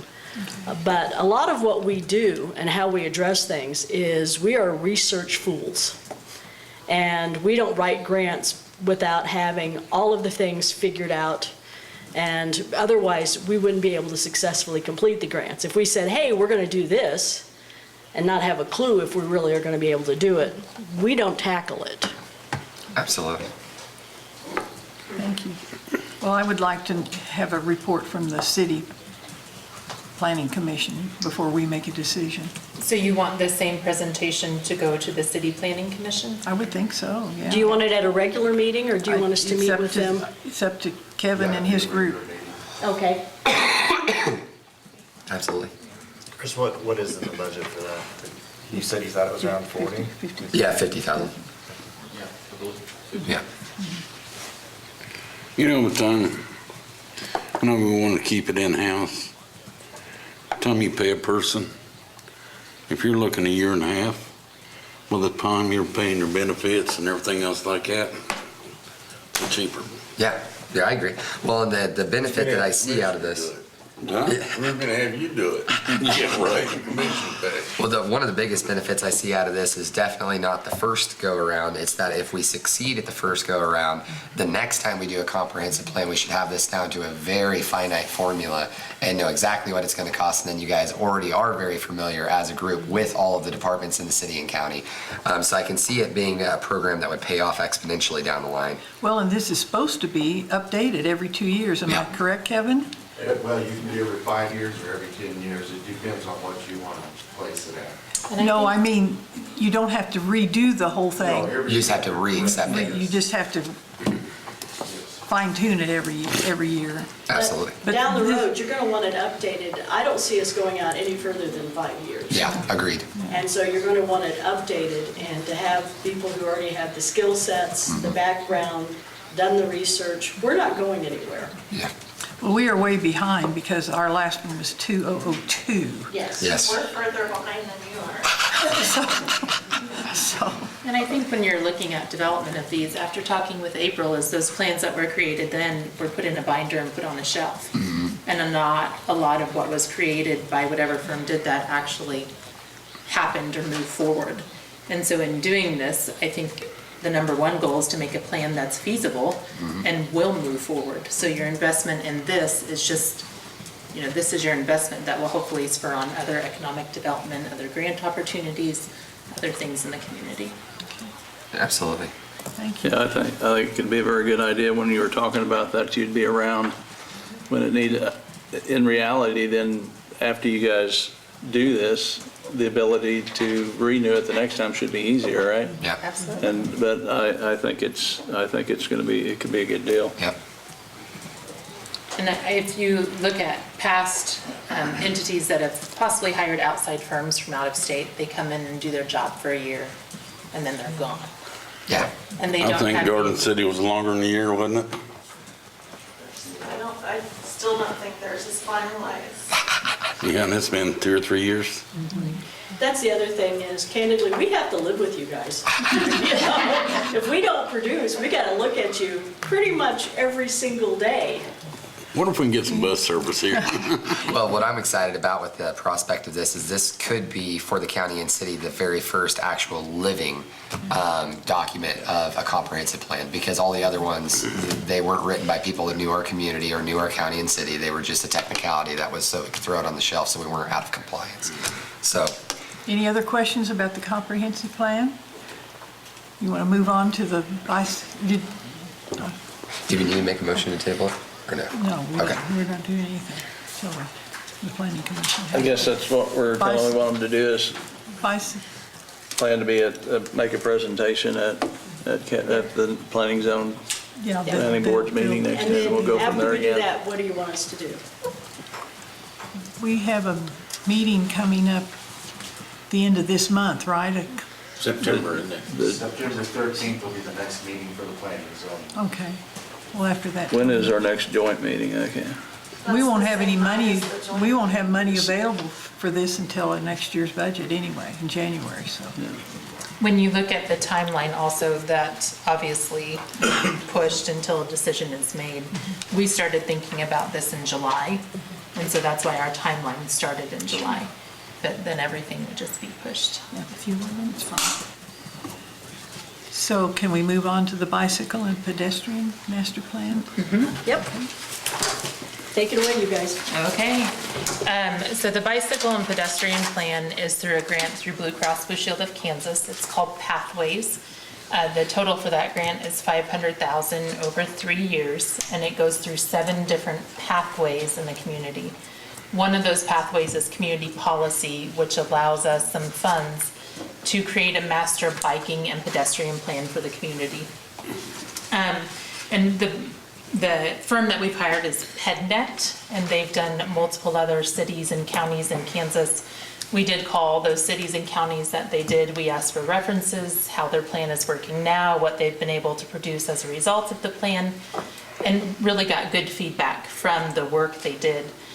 This is not a plan that, again, we have the expertise to develop, nor the resources to do so. So that's why we hired them. And Blue Cross Blue Shield, again, the bulk of the payment for this is coming out of that Pathways grant. From this grant, from this plan, once it's created, we can apply for numerous other trails, biking, other grants through KDOT, and I can't think of the other ones that are out right now. Sunflower Foundation, KDOT, also the Kansas Parks and Recreation. We have Safe Routes to School. Safe Routes to School. We've actually been working with the college already. We applied for one of the grants that completed their second phase, the Sunflower Foundation. The college actually was not able to apply for that. It had to go through a community foundation, and so we were the conduit for that money. And so that's something that we have already established that we are, that was an interest of ours. And so when this grant came along, it was a perfect fit for us to continue work that we had already started. Okay, and I won't say who sent it, but I just received a text. Should such path come into existence, who is liable for maintaining it and keeping the maintenance up? I think that's very far down the road right now. Right now, the plan is development and looking at where priority paths, trails, sidewalks are. And then when you get to the researching and writing of grants phase, that's when those MOUs or joint agreements are made. But that's very far down the line from where we're at right now.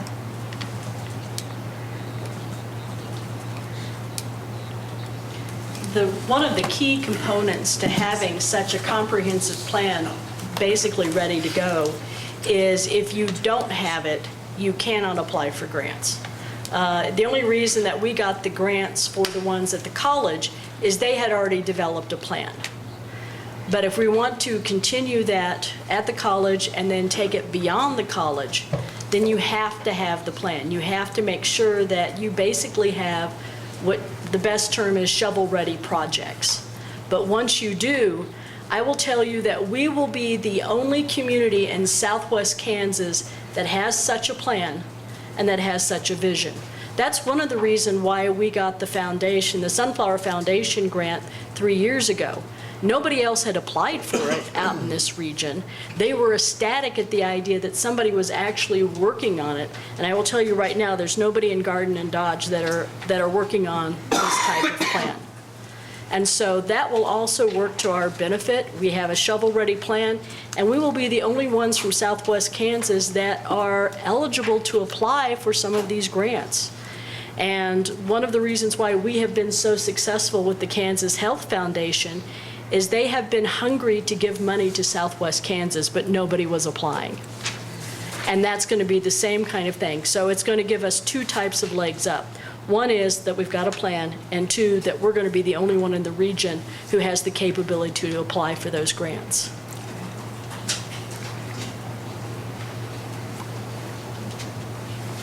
So what are we asking? The total cost of the plan is $43,000, but the Blue Cross Blue Shield grant is picking up the majority of that. We're asking for $3,000 from the city, county, school district, and college. With that, you're also, as part of the plan, I'm sure there are certain grants that the city as an entity can apply for, but we cannot.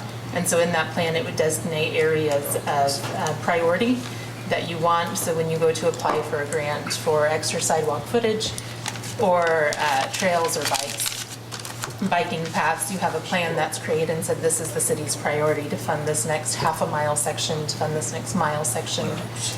And you'd get the complete plan, which is about 8 chapters long. Sarah, at the joint meeting, you asked for $2,500. You didn't ask for $3,000. In the formal request, I asked for $3,000. I know, but when we first heard about this, you asked for $2,500, and that's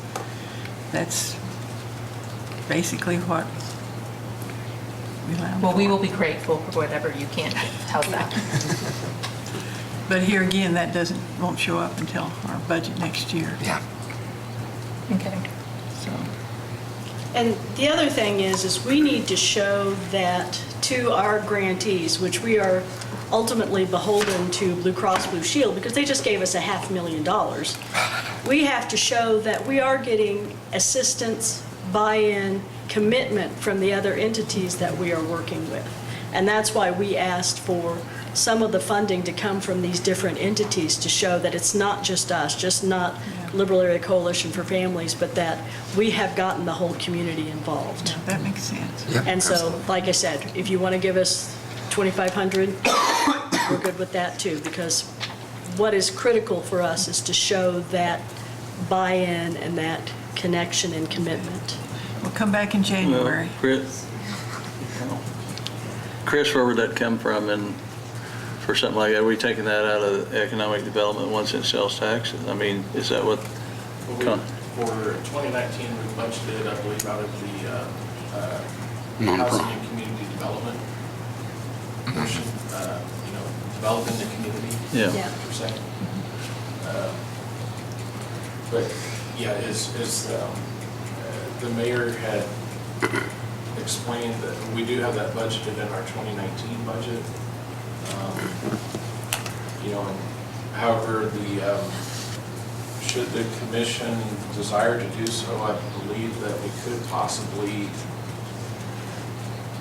do 2018. I mean, we have a little bit of wiggle room, but we could make it work at your option, but should you so desire. But like I said, it's formally budgeted out of next year's budget. Let's stick to our budget. Is it going to throw anything off for you guys to have to wait till January to receive the funds? The PEDNAP plan should be done by the end of December, and they send us monthly invoices. We could just apply it to the January invoice. Okay. For the December work. Fantastic. So that leads me to a question then, could we approve the expenditure now for January or no? So they didn't, just so they know that we were committed to doing it? Isn't our word good? Okay. Well, we didn't say that though. We didn't say it. So. We said it's budgeted. Yeah. Okay. Yeah, and in the joint meeting, we agreed to We it. can work with a handshake. Okay. Yeah, absolutely. Well, I think we want to do it, yeah. So we are. Thank you very much. Thank Appreciate you. it. Yeah. Next item is the airport. Debbie?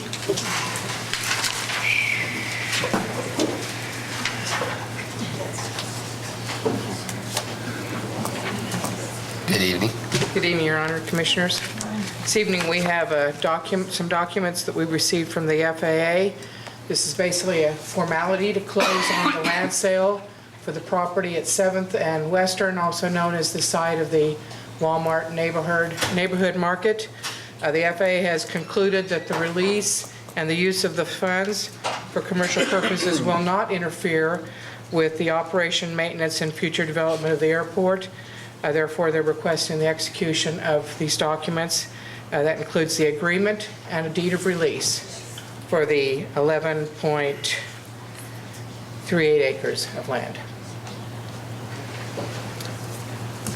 Can we have a motion to approve this agreement and deed release? I'll make a motion that we approve the agreement and deed of release pertaining to the sale of the 11.3 acres of land located at 7th Street and Western Avenue, and to authorize the mayor to execute both documents. We have a Second that. We have a motion by Commissioner Warren, second by Commissioner Carlisle, to approve the agreement and deed of release pertaining to the sale of the 11.38 acres of land located at 7th Street and Western Avenue, and to authorize me to execute both documents.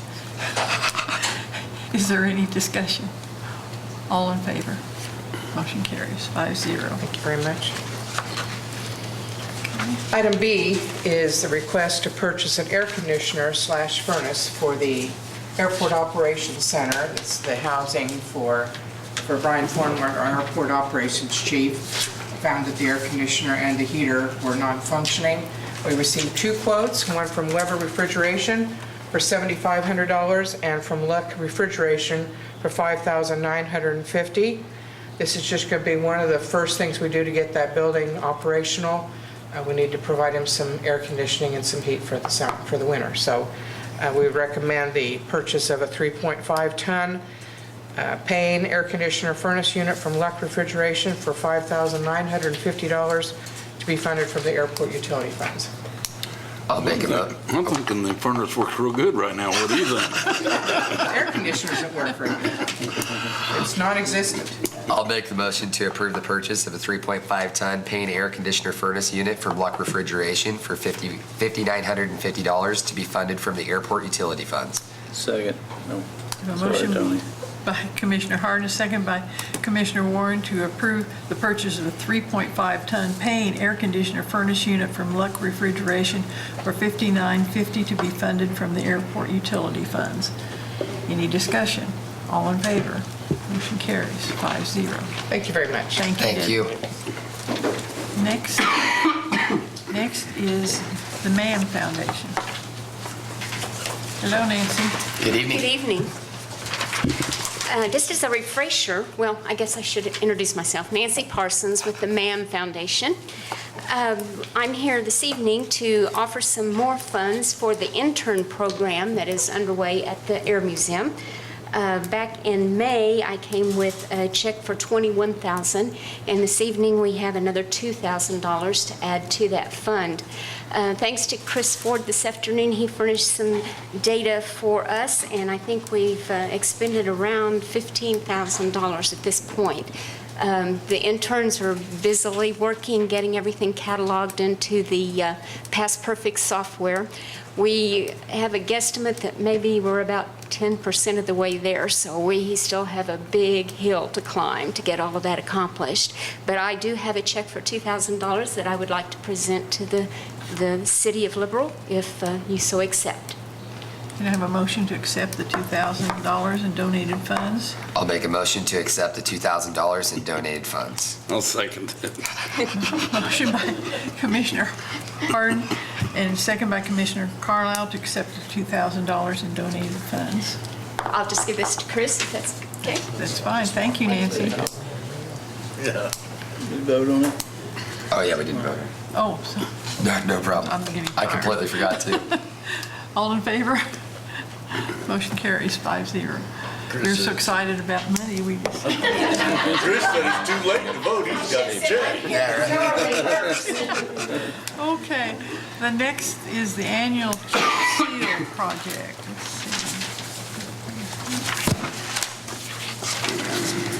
see. Did you all get that separate paper? Good Hello. evening, Commissioners and Mayor. My name is Jesus Cardenas. I am the Director for the Street Department. And this time, the Street Department would like to ask for the okay or the approval to move forward with the 2018 chip seal project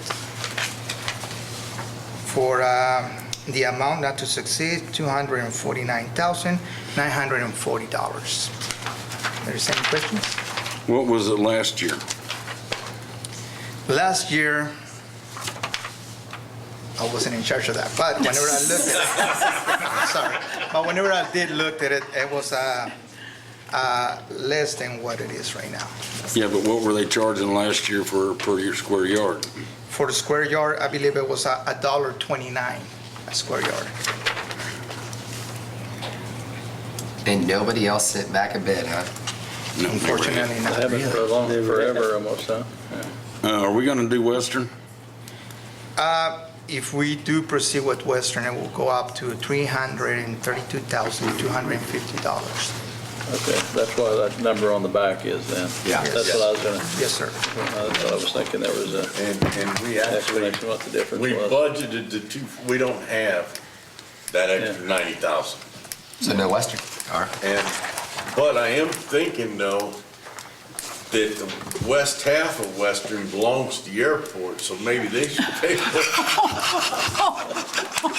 it. I received a phone call from Mike Carlisle, and looking at Western, he said if we did any street, it needed to be Western Avenue in order to protect the street. Well, what we'll do is we'll have Pete take a look at it before we, or, because that's why we hire an engineer. And at this time, the Western was thrown in after it was approved, the budget for the 2018. Yeah. So, but, you know, I'm not saying I disagree with him, but it's just something that's begun to be news to me. So you need us to accept the bid for $1.32 per square yard. Yes, ma'am. Yeah. Not to exceed. I'll make a motion that we accept the bid of $1.32 per square yard from B&H Paving in the total amount not to exceed $249,940 for the annual street seal project. Second. Okay, a motion by Commissioner Hardin, a second by Commissioner Warren to accept the bid of $1.32 per square yard to B&H Paving, not to exceed $249,940 budgeted for the annual street seal project. Any discussion? All in favor? Thank you very much. Thank you very much. I keep blaming nobody else for their bids. Okay, city manager's report. Well, as usual, I want to thank all the staff for taking care of me and keeping me out of trouble. You've done a great job so far. So please keep up the good work. The other thing I wanted to mention, and we want the public feedback, is we are looking at trying to improve our customer service to the citizens, and what we're looking at is the possibility of city hall hours and municipal court hours being 7:30 to 5:30 Monday through Thursday, and the hours would only be 7:30 to 11:30 on Friday. But that does give us 4 hours of customer service outside the normal 8 to 5. And so that way, and the minute the doors open at 7:30, if you want to come in and pay your water bill or pay your seatbelt fine, Mr. Carlisle, they'll take your money. So we would like your input because we are trying to improve our customer service to the public. The other thing is, and of course, our grants people left. We have made a change within the city. We have dissolved the housing department per se. Karen Lafreniere is taking over. I've challenged her to be a grants researcher and grant writer, and really challenged her. I don't care if she builds a department up to 10 people, but we are looking to go out and try and get every grant we can get to help benefit the city, because that will eliminate, some of the demand on the general fund if we can get grants. I mean, one of the things she just presented last commission meeting was DOT grant for the crosswalk up there by Freddy's for the college.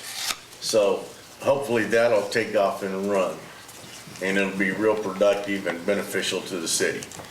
The housing programs that we currently have will now be over in Kevin Kirk's in the building department.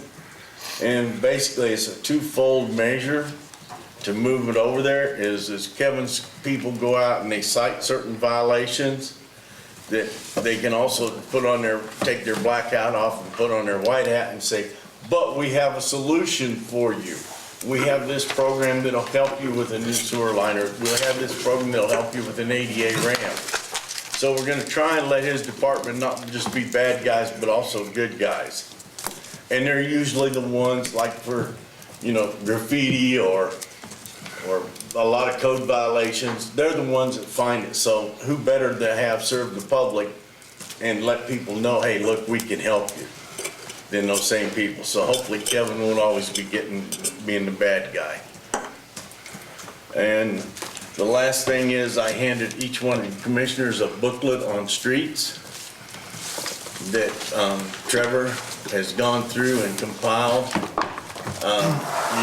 It's going to take some time to go through it, but what we're looking to do is put together a comprehensive plan on what we need to do for streets and come up with an engineer's estimate so that we can develop a long-term plan on what we need to do with the streets, and hopefully we can come up with a plan where, hey, we may have to go out and do some creative financing to get caught back up because we're way behind in the street game, in our drainage game. And so that's where we're headed with that, and I need you guys to look at it. Don't lose it because that's the only copy you get. So we will be trying to have, because Trevor already told me that was a lot of work. So if you guys want to look at that, and then we'll try and get together after Trevor and Pete and I come up with some firm plans, and we can review it and see where we want to go. And that should be all I have. Okay. Lynn, did you have something you wanted to tell us? I'd asked the mayor for a couple minutes tonight. I've been approached by a few of the city employees and a department head or two that have been concerned about basically who their boss is, and this is very typical when you get into city council types of government. Sometimes employees are being told things maybe by city council members or by other department heads, and they're concerned and confused about who they actually answer to. I've talked to those, and this is for all of the employees that are employees of the city of Liberal and department heads. In a commission manager type form of government, which we have, the manager is in charge of the department heads are in charge of its employees. The city council or commission, they are basically legislators. They sit up here, they make votes upon policy, procedures, the Liberal Municipal Court Code, the Liberal Code for the city. Those kinds of things is what they do, and they're granted that power through home rule authority under the Kansas Constitution. Commissioners are not there to tell you how to do your job. That's not any of the five individuals to my right. That's not their job. They're not here to dictate things. However, if they make a consensus decision regarding a particular issue, then that would be something they would do with Cal, because Cal is who they appoint. Cal then appoints me, he appoints the department heads, and so on and so forth. So for any of you that have asked me about this previously, this is just a restatement of that. For any of you who are concerned about that in the future, there's your answer. You don't have to come and ask me about it or ask Cal or department head again in the future. So that's all. Thank you. Thank you.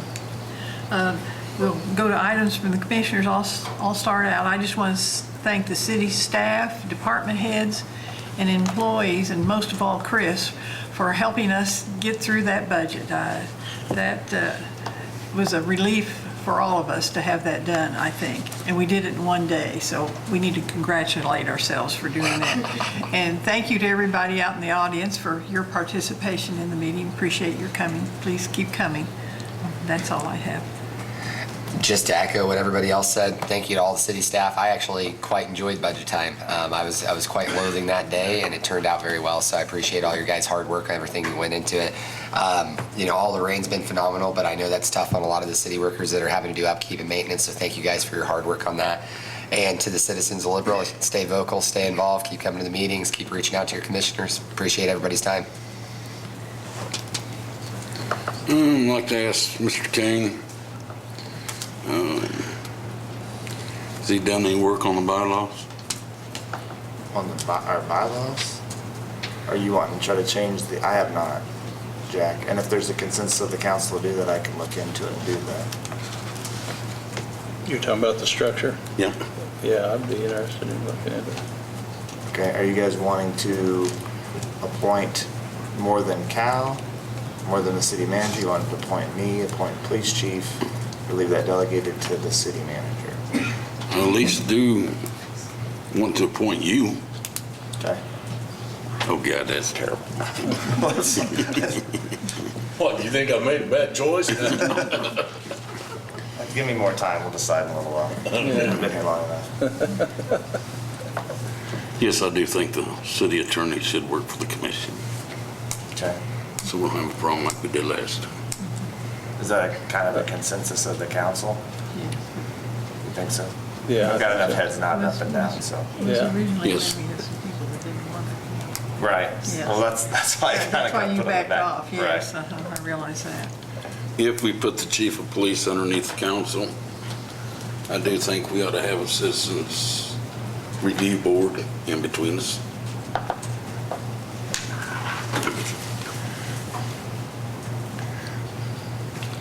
There's only one, if you put the chief underneath the commission, where does that leave the rest of the police officers? Because that would put them in Because they're still- supersession of the city manager. I think, it's, in my mind, perfectly fine to approach looking at your position as that would be another checks and balances system that the commission could provide with the city attorney.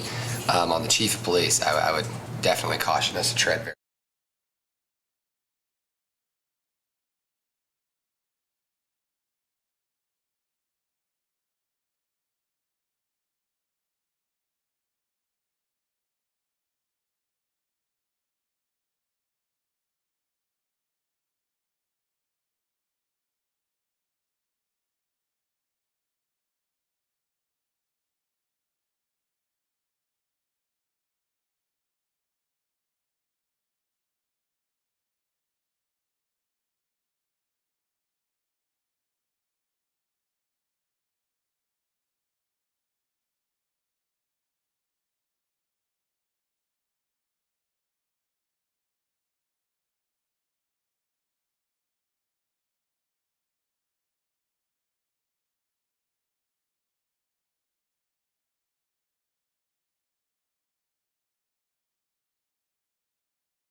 Our issues.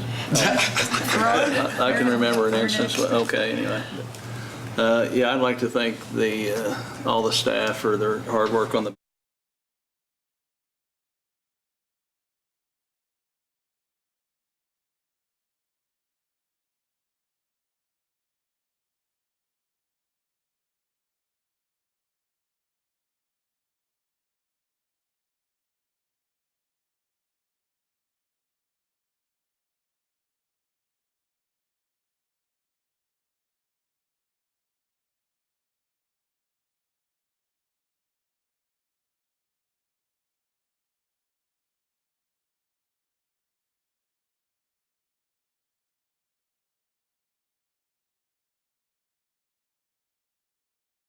covered it fairly well this year and went in discussion. In fact, I think it was me that was wanting to hurry at the end so I could go golfing, but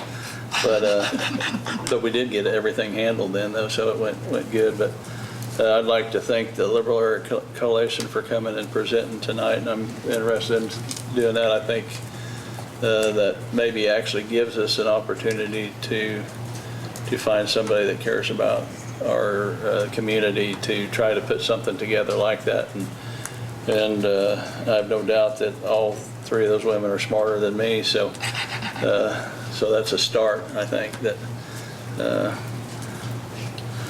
seemed like I had one other thing, but I can't remember. I guess Alicia was there, me and Cal, and Alicia actually, on the baseball side, they had kids there. I got the opportunity to coach in a Babe Ruth activity that they have every year for the best 15-year-olds in Babe Ruth in the state of Kansas, and went and participated, but I also got the opportunity to talk to the state commissioner about tournaments, and we've indicated to them that we would like to host a few state tournaments and a regional tournament.